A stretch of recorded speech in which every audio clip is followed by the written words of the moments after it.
ఇలా phone tapping ద్వారా వేల కోట్ల రూపాయలు ట్రాన్సాక్షన్ జరిగినాయి. వేల కోట్ల రూపాయలు రియల్ ఎస్టేట్ వ్యాపారాన్ని వసూలు చేసిర్రు.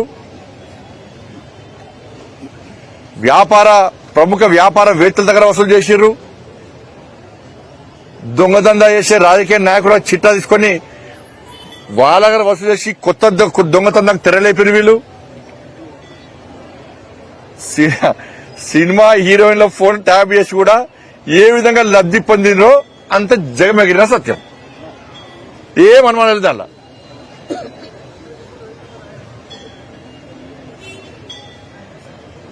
ఎలక్ట్రల్ బాండ్స్ ద్వారా వేల కోట్ల రూపాయలు ఇవాళ బీఆర్ఎస్ పార్టీ వసూలు చేసింది. బీఆర్ఎస్ పార్టీ ఇవన్నీ వాస్తవాలే. మళ్ళా తిరిగి కేసీఆర్ కుటుంబం ఫోన్ ట్యాప్ చేసిందని చెప్పి మేమంటుంటే ప్రజలు అనుకుంటుంటే ఈ ప్రభుత్వమే అన్నది. సాక్షాత్తు రాష్ట్ర ముఖ్యమంత్రి గారే నా ఫోన్ ట్యాప్ చేసిర్రు అని చెప్పి ముఖ్యమంత్రి గారే చెప్పారు. కేసీఆర్ కుటుంబం చేసిందని చెప్పారు. జడ్జిల ఫోన్ కూడా ట్యాప్ చేశారు. జడ్జిల ఫోన్లు కూడా, మంత్రుల ఫోన్లు, ఎంపీల ఫోన్లు, ఎమ్మెల్యే ఫోన్లు, ఇవన్నీ జడ్జిల ఫోన్ కూడా ట్యాప్ చేసినప్పుడు కేసీఆర్ కుటుంబమే ఈ దారుణానికి పాల్పడ్డప్పుడు మరి కేసీఆర్ కుటుంబాన్ని వాంగ్మూలం కోసం పిలిచిర్రా? వాళ్ళ అక్యూజ్లు దిల్లా, వాళ్లే దొంగలు కాబట్టి విచారణ కోసం పిలిచిర్రా?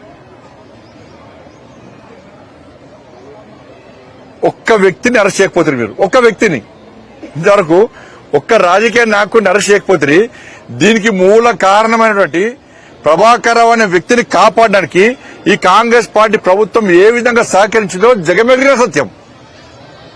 సుప్రీంకోర్టులో వాదనలు వినిపించారు మీరు, హైకోర్టులో వాదనలు వినిపించారు. అధికారులు దానికి సిద్ధంగా ఉన్న వాళ్ళను ప్రోత్సహించే ప్రయత్నం చేయరు, వాళ్ళకి సపోర్ట్ చేసే ప్రయత్నం చేయరు. చట్టంలో ఉన్న లొసుకులు ఆధారం చేసుకొని ఆయన స్వేచ్ఛగా తిరుగుతాడు. అసలు కారకుడు ఆయనే. ఆయన ద్వారా ఏంచింది మీరు వాంగ్మూలం కోసం ఇస్తున్న వ్యక్తులే. ఒక్క వ్యక్తిని అరెస్ట్ చేయలే, ఒక్క వ్యక్తిని. ఈ సిట్టు విషయాన్ని నమ్మంటారా? ఎన్ని సంవత్సరాల సిట్టు విషయాన్ని చెప్పి సిట్టు సాధించింది ఏంది? సిట్టు సాధించింది ఏందో చెప్పండి.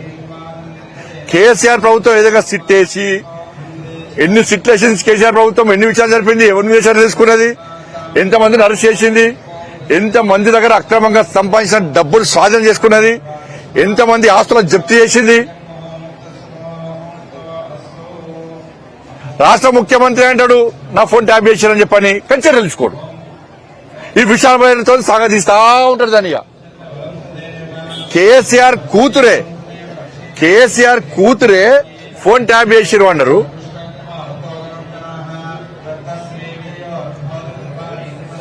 కేసీఆర్ అల్లుడు హరీష్ రావు గారు చాలా ఒక సంవత్సరం పాటు ఆయన ఫోనే వాళ్లే. ఆ విషయం అందరూ తెలుసు. ఆయన సంవత్సరం పాటు ఫోన్ వాళ్లే. ఇన్ని సాక్ష్యాలున్నాయి, ఇన్ని ఆధారాలున్నాయి. ఇది చర్చ జరుగుతున్నది, ఇది వాస్తవం.